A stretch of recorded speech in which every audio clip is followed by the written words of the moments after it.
Open course में आपका स्वागत है। आज हम देखेंगे एडवर्ब्स को। सबसे पहले हम बेसिक अंडरस्टैंडिंग डेवलप करेंगे एडवर्ब्स के बारे में। फिर हम देखेंगे कि एडवर्ब्स का फॉर्मेशन किस तरह से होता है। फिर आइडेंटिफाई करेंगे एडजेक्टिव और एडवर्ब को, क्योंकि ये दोनों कई बार हम इसमें कन्फ्यूजन हो जाता है हमें जब हम इन्हें सेंटेंस में पढ़ते हैं। तो फिर हम देखेंगे काइंड्स ऑफ एडवर्ब्स, कितने कितने टाइप के हमारे एडवर्ब्स होते हैं। और लास्ट में हम देखेंगे डिग्री ऑफ कंपैरिजन किसका, एडवर्ब्स का। तो शुरू करते हैं हमारे पहले टॉपिक अंडरस्टैंडिंग एडवर्ब से। अब एडवर्ब क्या होते हैं कि adverb adds something more to the meaning of verb, some more to the meaning of verb. ठीक है, एड्स मतलब जो वर्ब है उसके बारे में हमें और ज्यादा वो कुछ जानकारी देता है, उसके बारे में और हमें एक्स्ट्रा इंफॉर्मेशन देता है। कौन? एडवर्ब। ठीक है, ये हुई पहली तरह की डेफिनेशन। मतलब यहां पर वो किसे मॉडिफाई कर रहा है, यहां पर वो वर्ब को मॉडिफाई करता है।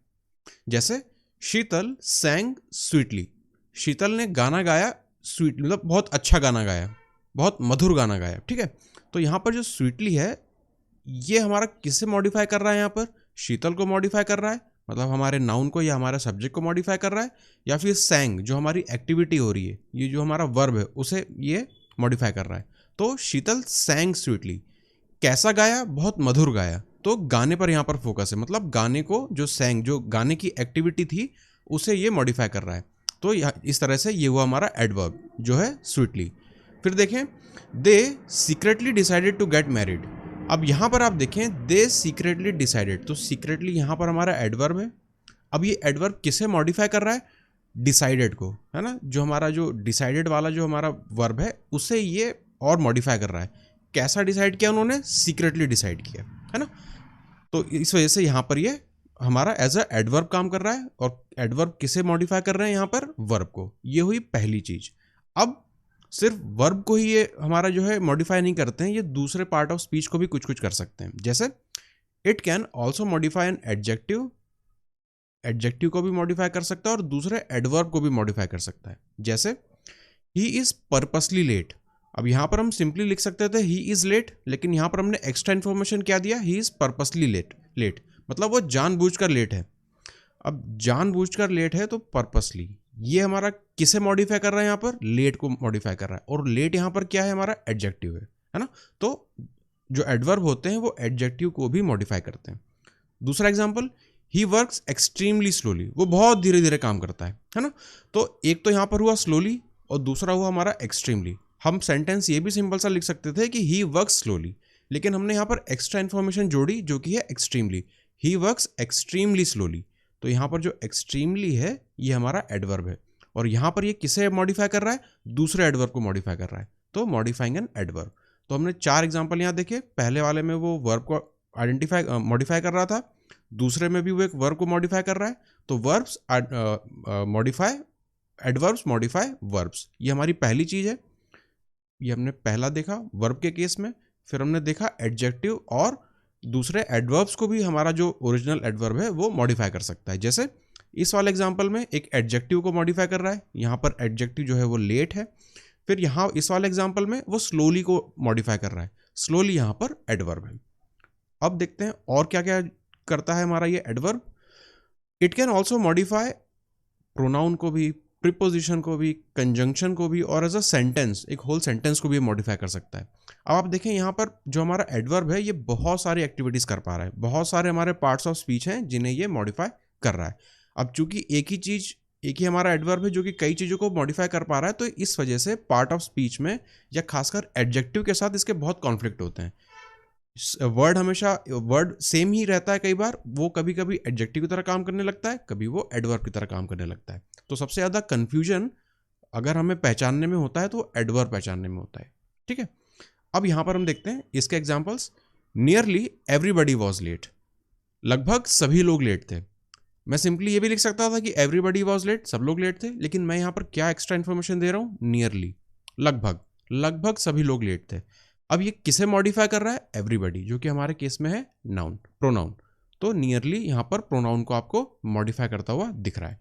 इस वाले एग्जांपल में देखें, the grapes are well within reach. अब यहां पर मैं सिंपल ये भी लिख सकता था, the grapes are within reach, जो अंगूर हैं वो हमारे पहुंच में है, लेकिन यहां पर मैं उसे लिख रहा हूं वेल विद इन रीच।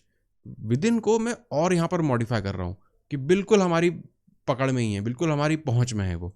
तो ये जो एक्स्ट्रा इन्फॉर्मेशन यहाँ पर मैंने दी, ये किसे मॉडिफाई कर रही है? विद इन को। तो विद इन हमारा होता है प्रीपोजिशन। तो इस तरह से यहाँ पर एडवर्ब हमारा वेल मॉडिफाई कर रहा है एक प्रीपोजिशन जो कि यहाँ पर है विद इन। फिर हम देखें तीसरा example, they don't help me just because I suffer in silence. अब यहाँ पर जस्ट एक्स्ट्रा इन्फॉर्मेशन हमें दी जा रही है, बिकॉज होता है हमारा कंजंक्शन। मैं सिंपली भी लिख सकता था कि they don't help me because I suffer in silence, लेकिन just because I suffer in silence. Just यहाँ पर मैंने एक एक्स्ट्रा इन्फॉर्मेशन दी और ये किसे मॉडिफाई कर रहा है? बिकॉज को, है ना। तो जस्ट यहाँ पर हमारा एडवर्ब हुआ। अब इस वाले एग्जाम्पल में आप देखें, fortunately he did not hurt himself. किस्मत से उसने अपने आप को हर्ट नहीं किया। अब यहां पर फॉर्चुनेटली को अगर आप देखें तो ये हमारा एडवर्ब की तरह काम कर रहा है। हम सिंपली ये भी बोल सकते थे कि he did not hurt himself, लेकिन हमने यहाँ पे एक्स्ट्रा इन्फॉर्मेशन दी फॉर्चुनेटली, है ना। तो ये फॉर्चुनेटली यहाँ पर जो है वो इस पूरे सेंटेंस को मॉडिफाई कर रहा है, इसलिए ये हो गया हमारा मॉडिफाइंग सेंटेंस का केस। अब यहाँ पर जो फॉर्चुनेटली है वो हमारा हुआ एडवर्ब। ये बात हुई हमारा एडवर्ब किस किस तरह से कहाँ कहाँ पर काम करता है और किसे किसे मॉडिफाई करता है।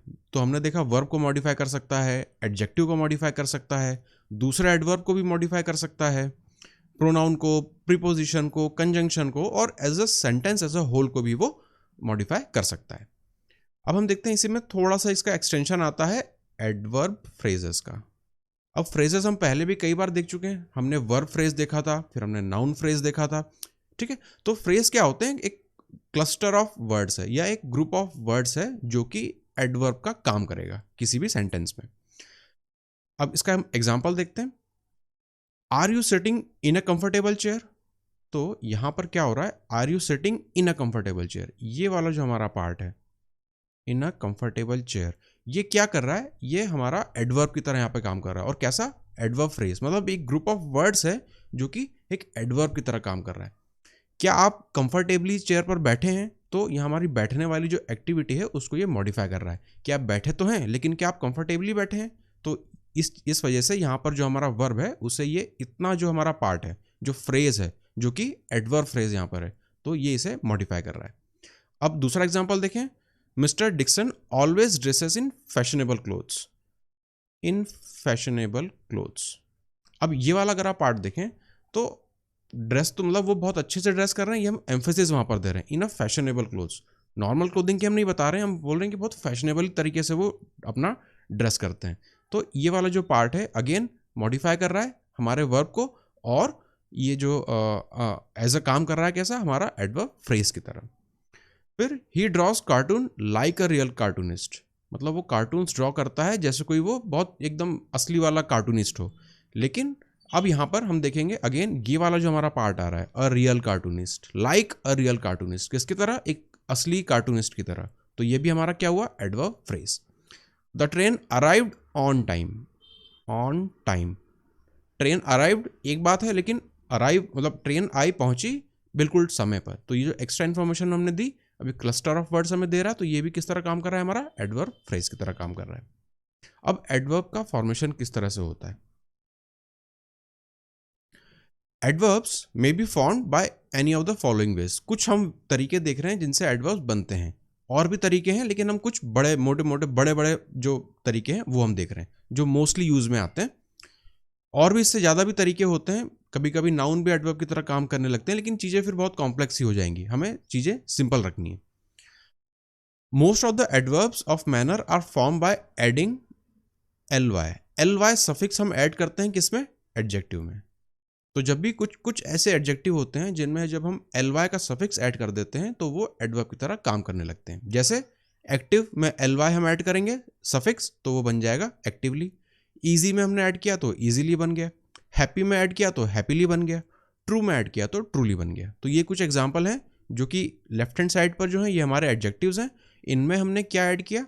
आखिरी में सफिक्स जोड़ा हमने एल वाई, और ये बन गए हमारे एडवर्ब्स। दूसरा तरीका, अगेन हम सफिक्स एल वाई को जोड़ेंगे किसमें? नाउन में। जैसे मंथ को हमने बना दिया मंथली, वीक को हमने बना दिया वीकली, डे को हमने बना दिया डेली। तो ये जो लेफ्ट हैंड साइड पर है ये क्या है? नाउन है, और यहाँ पर इन नाउन में हमने सफिक्स क्या जोड़ा? एल वाई, और वो बन गए हमारे एडवर्ब्स। तीसरा तरीका, बाय एडिंग सफिक्सेस। अब हमने ऊपर एक ly वाले सफिक्स को ऐड किया था, अब ये कुछ 4 तरह के सफिक्स हैं जिन्हें हम ऐड कर सकते हैं। जैसे लेंथ में हमने जोड़ा वाइज तो बन गया हमारा लेंथ वाइज, साइड में हमने जोड़ा वेज तो वो बन गया साइड वेज, वर्ड में हमने जोड़ा फॉरवर्ड तो ये हमारा बन गया फॉरवर्ड, और फिर डाउन में हमने जोड़ा वर्ड्स तो ये हो गया हमारा डाउनवर्ड्स। तो इस तरह से हमने वाइज, वेज, वर्ड और वर्ड्स ये हमने कुछ सफिक्स ऐड किए, क्या बनाने के लिए? एडवर्ब्स बनाने के लिए। फिर चौथा तरीका है bye joining an adjective and a noun. Joining an adjective and a noun, एक एडजेक्टिव ले रहे हैं और एक नाउन ले रहे हैं और उन दोनों को हम जोड़ के सिंगल वर्ड बना रहे हैं, जैसे समटाइम्स, मीनवाइल, मीन टाइम और मिडवे। तो इस तरह से हमने एक एडजेक्टिव लिया, एक नाउन लिया और उसको मिला के बना दिया एडवर्ब। फिर some adverb phrases go together in pair joined by and से ज्वाइन करके हम बनाते हैं। कैसे? जैसे अगेन एंड अगेन, या फिर नाउ एंड देन, या फिर by and by, out and out. तो इस तरह के हम एडवर्ब फ्रेजेस बना सकते हैं। जो छठा तरीका है वो है some adverbs have the same form as adjectives. अब आप देखेंगे यहाँ पर फॉर्म हमारा सेम है, मतलब वर्ड एग्जैक्ट सेम रहेगा, लेकिन वो सेंटेंस में किस तरह से आ रहे हैं वो हमें यहाँ पर ऑब्जर्व करना पड़ता है। दो आपके सामने यहाँ पर कॉलम्स हैं, ये हमारा लेफ्ट साइड, ये हमारा राइट साइड। अब यहाँ पर हम आइडेंटिफाई करेंगे कि जो वर्ड्स हैं वो एडजेक्टिव की तरह काम कर रहे हैं या फिर एडवर्ब की तरह काम कर रहे हैं।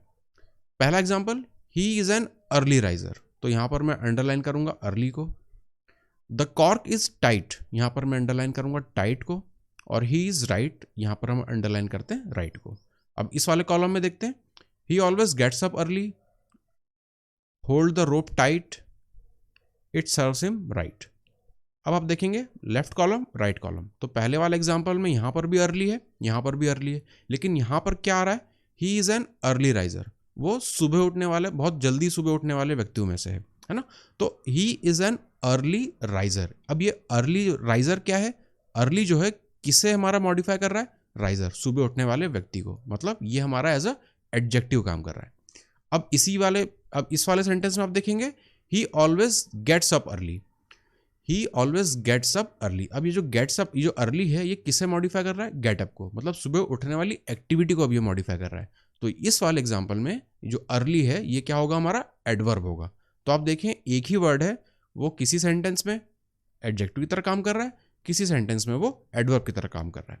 उसी तरह से द कॉर्क इज टाइट, ठीक है, द कॉर्क इज टाइट, तो हम कॉर्क की, जो बोतल के ऊपर जो एक ढक्कन सा रहता है ना, उसे कॉर्क बोलते हैं, तो वो बहुत टाइट लगा हुआ है। तो किसकी बात हो रही है? कॉर्क की। किसे ये मॉडिफाई कर रहा है? कॉर्क को। तो इस वजह से यहाँ पर ये एडजेक्टिव की तरह काम कर रहा है। अब यहाँ पर अगर हम देखें राइट हैंड साइड पे, hold the rope tight, hold the rope tight, hold पकड़ने को हमें बोला जा रहा है, कैसे? टाइट पकड़ो। तो यहाँ पर जो टाइट है वो होल्ड, पकड़ने की एक्टिविटी को मॉडिफाई कर रहा है, इस वजह से ये हमारा हुआ एडवर्ब। इस वाले एग्जाम्पल में आप देखें तो इट इज राइट, ये सही है ना, तो ये हमारा काम कर रहा है कैसा? एडजेक्टिव की तरह। फिर इट सर्व्स हिम राइट, अब यहाँ पर फोकस है सर्व पर, ठीक है, तो ये हुआ हमारा एडवर्ब का केस। तो इस तरह से आप देखें एक ही शब्द है यहाँ पर जो कि अलग अलग सेंटेंसेस में अलग अलग रोल प्ले कर रहे हैं। यहाँ पर जो मैंने वर्ड्स अंडरलाइन किए हैं वो एडजेक्टिव की तरह काम कर रहे हैं, और यहाँ पर जो अंडरलाइन किए हैं वो एडवर्ब की तरह काम कर रहे हैं। तो अब यहाँ पर अगेन इसी से हमारा मिलता जुलता टॉपिक है आइडेंटिफाइंग एडजेक्टिव एंड एडवर्ब। क्या तरीका है कि हम आइडेंटिफाई करेंगे एडजेक्टिव और एडवर्ब को? तो अगेन सेम हमारा लॉजिक रहेगा कि हम सेंटेंस में देखते हैं कि वो जो वर्ड है वो एडजेक्टिव की तरह काम कर रहा है या फिर एडवर्ब की तरह काम कर रहा है। एडजेक्टिव डिस्क्राइब्स अ नाउन और प्रोनाउन, ये हम पहले चैप्टर में देख चुके हैं कि एडजेक्टिव जो होते हैं वो नाउन और प्रोनाउन को मॉडिफाई करते हैं, और जो एडवर्ब्स होते हैं वो वर्ब, एडजेक्टिव और अदर वर्ब्स, एडवर्ब्स। और हमने ऊपर देखा था प्रोनाउन को भी कर सकते हैं, कंजंक्शन को भी कर सकते हैं, प्रीपोजिशन को भी कर सकते हैं और पूरे सेंटेंस को भी कर सकते हैं। अब अगेन हमारे पास दो एग्जांपल हैं, इसमें हम पहले इसे पढ़ लेते हैं। It was a hard exam, और दूसरा I studied hard all week. तो यहाँ पर हार्ड कॉमन है तो इसे हम इसे अंडरलाइन कर देते हैं। अब दोनों को हम समझते हैं। It was a hard exam, exam कैसा था? बहुत हार्ड था। एग्जाम क्या है हमारा? यहाँ पर नाउन है, तो ये एडजेक्टिव, जो हमारा हार्ड है वो एडजेक्टिव की तरह यहाँ पर काम कर रहा है। अब इस वाले सेंटेंस में आई स्टडीड हार्ड, कैसे आपने पढ़ा? बहुत मेहनत से पढ़ा, है ना, तो यहाँ पर जो मेहनत है उसको ये मॉडिफाई कर रहा है, इस वजह से यहाँ पर ये एडवर्ब की तरह काम करेगा। तो सेम वर्ड है लेकिन अलग अलग सेंटेंसेस में अलग अलग तरह का वो काम कर रहा है। तो जैसा मैं हमेशा आपको बताता हूं, the only reliable way to tell the difference between adjective and adverbs is to analyse their function in a sentence. ये सारे पार्ट ऑफ स्पीच के लिए ट्रू है। आपको सारे वर्ड्स को देखना पड़ता है कि वो सेंटेंस में किस तरह से काम कर रहे हैं, क्या रोल प्ले कर रहे हैं वो सेंटेंस में। उसी हिसाब से हम डिसाइड करेंगे कि वो हमारा एडजेक्टिव है या फिर वो हमारा एडवर्ब है। अब हम चलते हैं, अलग अलग जो एडवर्ब होते हैं वो कितने टाइप्स के होते हैं उन्हें हम एक बार देख लेते हैं। तो सबसे पहले आता है हमारा एडवर्ब्स ऑफ मैनर। अब इसका क्या मतलब होता है, some adverbs and adverb phrases, ठीक है, एडवर्ब हमने देख लिया, एडवर्ब फ्रेज भी हमने समझ लिया। Describe the way people do things, मतलब लोग किस तरह से काम करते हैं, मतलब किस मैनर में, क्या है उसका मैनर, लोग किस तरह का काम कर रहे हैं, किस तरह से काम कर रहे हैं। दे आंसर द क्वेश्चन हाउ, है ना, मतलब कैसे को वो उत्तर देगा। जब हम पूछेंगे कैसे तो उसके सामने से हमारे पास कुछ उत्तर आएगा। किसके केस में, एडवर्ब ऑफ मैनर के केस में। एग्जाम्पल देखते हैं, the girls answered all the questions correctly, तो यहां पर हम अंडरलाइन करते हैं करेक्टली को, लड़कियों ने उत्तर सही दिए, है ना। तो the girls answered all the questions correctly, हम इतना भी लिख सकते थे कि the girls answered all the questions, पर हमने एक्स्ट्रा इन्फॉर्मेशन दी, कैसे आंसर्स, तो करेक्टली, सारे सही उत्तर दिए। फिर ही वॉज ड्राइविंग केयरलेसली, कैसा ड्राइव कर रहा था, हम यहाँ पर हाउ को हमेशा फोकस पे ले रहे हैं कि कैसा कैसा कैसा, तो यहाँ पर कैसे कैसे आंसर्स दिए उसने, करेक्टली दिए। कैसा ड्राइव कर रहा था, केयरलेसली ड्राइव कर रहा था। फिर द प्लेन लैंडेड सेफली, कैसे लैंड किया, बहुत सेफली उसने लैंड किया। फिर Katy plays the piano skilfully, कैसे वो प्ले करती है, बहुत स्किलफुली, बहुत सही तरीके से वो प्ले करती है ना। तो यहाँ पर जो करेक्टली, केयरलेसली, सेफली, स्किलफुली है, ये सब क्या है, हमारे एडवर्ब ऑफ मैनर है। क्या बता रहे हैं, describe the way people do things, लोग किस तरह से काम कर रहे हैं, सही तरीके से काम कर रहे हैं, केयरलेसली काम कर रहे हैं, सेफली कोई चीज़ हो रही है, या फिर स्किलफुली कोई चीज़ हो रही है ना। तो क्या हमें आंसर मिलता है, हाउ के रिस्पेक्ट में हमें आंसर मिलता है, ठीक है। अब चलते हैं एडवर्ब ऑफ टाइम में। एडवर्ब ऑफ टाइम के लिए क्या होता है, some adverbs and adverb phrases answer the question when, answer the question when, ऊपर हमने देखा था मैनर में हाउ, अब हम देख रहे हैं when, they are called adverb of time, ठीक है। एग्जांपल से हम देख लेते हैं इसे, I am going to my school tomorrow, the train has already left, left नहीं, यहां पर हम इसे अंडरलाइन करते हैं ऑलरेडी को, ऑलरेडी हमें एडवर्ब ऑफ टाइम पहचानना है। We moved into our house last week, है ना, मैं हमेशा जो टाइम वाली चीजें हो रही ना मैं उन्हें अंडरलाइन कर रहा हूं यहाँ पर। My big brother goes to college in the autumn. तो अब आप देखेंगे व्हेन, मुझे यहाँ पे आंसर चाहिए व्हेन के लिए। I am going to my, मैं अपने नए स्कूल जा रहा हूँ, कब, टुमारो। जो ट्रेन है वो ऑलरेडी जा चुकी है, कब जा चुकी है, पहले ही जा चुकी है। फिर we moved into our new house last week, कब आप अपने नए घर में शिफ्ट हुए, लास्ट वीक शिफ्ट हुए। My big brother goes to college in autumn, कब जाता है, ऑटम में जाता है। तो व्हेन, मैं ये बता रहा हूँ कि किस टाइम, लगभग हम किस टाइम की बात कर रहे हैं, एडवर्ब ऑफ टाइम हम यहाँ पर पहचानने की कोशिश कर रहे हैं। तो टुमारो, ऑलरेडी, लास्ट वीक और इन the autumn, in the autumn हमारा क्या हुआ, एडवर्ब का फ्रेज हुआ। तो हम यहाँ पर व्हेन के लिए हम यहाँ पर सवाल पूछते हैं और उसके रिस्पेक्ट में हम आंसर लेने की कोशिश करते हैं कि कोई भी जो एडवर्ब है वो टाइम के मैनर में हम उसे पहचानने की कोशिश कर रहे हैं यहाँ पर। तो हम कब स्कूल, नए स्कूल कब जाएंगे, तो हम कह रहे हैं कल जाएंगे। ट्रेन कब छूटी, तो ऑलरेडी जा चुकी है। हम कब अपने नए हाउस में शिफ्ट हुए, तो हम लास्ट वीक शिफ्ट हुए। तो हम बात कर रहे हैं एडवर्ब ऑफ टाइम पहचानने की, और ये हमें क्या आंसर करता है, व्हेन। फिर हम देखते हैं एडवर्ब ऑफ प्लेस को। Some adverbs and adverb phrases answer the question where. तो हमने हाउ देख लिया, हमने व्हेन देख लिया, अब हम वेयर को देख रहे हैं कि कहाँ। Example, it is very sunny but cold outside, it is very sunny but cold outside, कहाँ, तो हम बोलेंगे outside. The boys are playing upstairs, कहाँ खेल रहे हैं, upstairs. That is our ball there, कहाँ, there. I could not find my book anywhere, कहाँ पर, एनीवेयर। तो हम अब देख रहे हैं कहाँ को हम बार बार यहाँ पर एम्फेसिस दे रहे हैं। तो इस तरह के जो outside, upstairs, there, anywhere, somewhere, ये जो भी होंगे ये हमारे होंगे adverb of place. Next, adverb of frequency. Some adverbs and adverb phrases answer the question how often, how often, कितना जल्दी जल्दी, ठीक है। तो इस तरह का जो हमें आंसर देते हैं वो होंगे हमारे एडवर्ब ऑफ फ्रीक्वेंसी। जैसे Katie practises the piano regularly, ठीक है, मतलब वो रेगुलरली अपना पियानो को पर प्रैक्टिस करती है। The children always go to school on the bus, always हमेशा। I will never make that mistake again, तो यहाँ पर नेवर। फिर have you ever been to Japan, तो यहाँ पर एवर। अब हम यहाँ पर किसको आंसर कर रहे हैं, हम हाउ ऑफन, कितना जल्दी जल्दी, तो यहाँ पर हम बता रहे हैं कि रेगुलरली, यहाँ पर हम बता रहे हैं कि हमेशा, यहाँ पर हम बता रहे हैं कि कभी नहीं, और यहाँ पर हम बता रहे हैं हैव यू एवर, क्या आप कभी भी गए हैं। तो हाउ ऑफन को हम आंसर करते हैं एडवर्ब ऑफ फ्रीक्वेंसी जानने के लिए। पांचवा टाइप हमारा आता है एडवर्ब ऑफ ड्यूरेशन। अब इसमें हम किसे आंसर करते हैं, हाउ लॉन्ग को, ठीक है, हाउ लॉन्ग। जैसे the library is temporarily closed, temporary. We are staying in a hotel overnight. The teacher left the classroom briefly. The snow lasted for 3 days।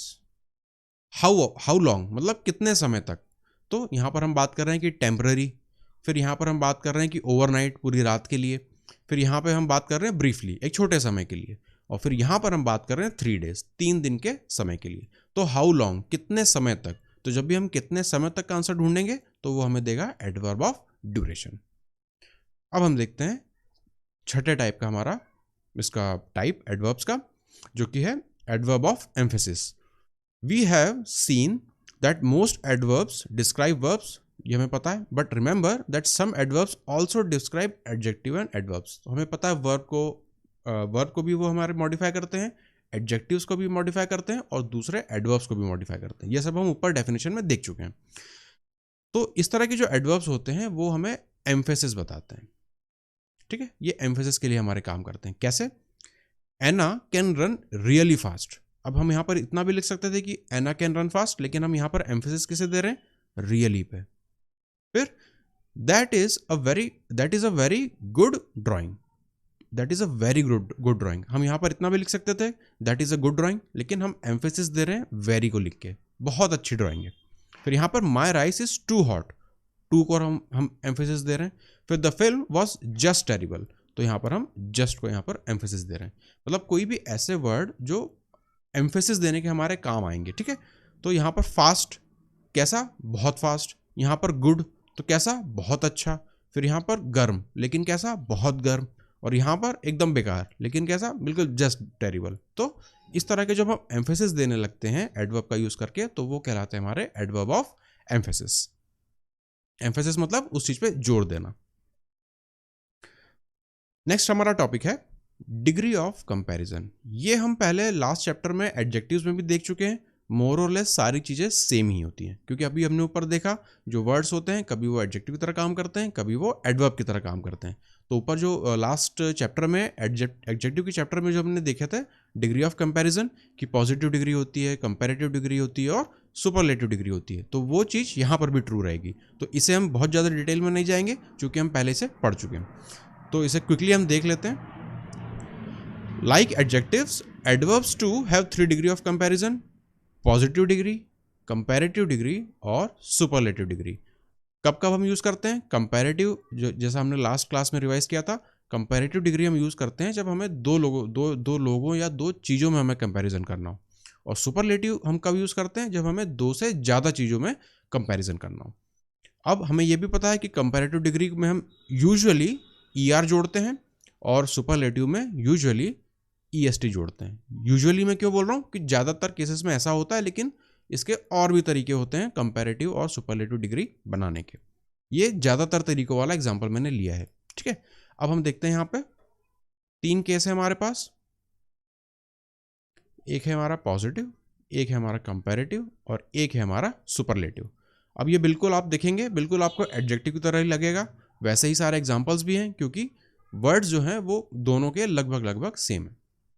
अब यहाँ पर फास्ट हमारा पॉजिटिव डिग्री है, ER हम जोड़ेंगे तो ये फास्टर बन गया और EST जोड़ेंगे तो ये फास्टेस्ट बन गया। फिर हार्ड का हार्डर और उसका सुपरलेटिव हार्डेस्ट, हाई का हायर और सुपरलेटिव हाईएस्ट। अब कुछ ऐसे वर्ड्स होते हैं जिनमें हम मोर का यूज़ करते हैं कंपैरेटिव बनाने के लिए और मोस्ट का यूज़ करते हैं सुपरलेटिव बनाने के लिए, जैसे स्लोली।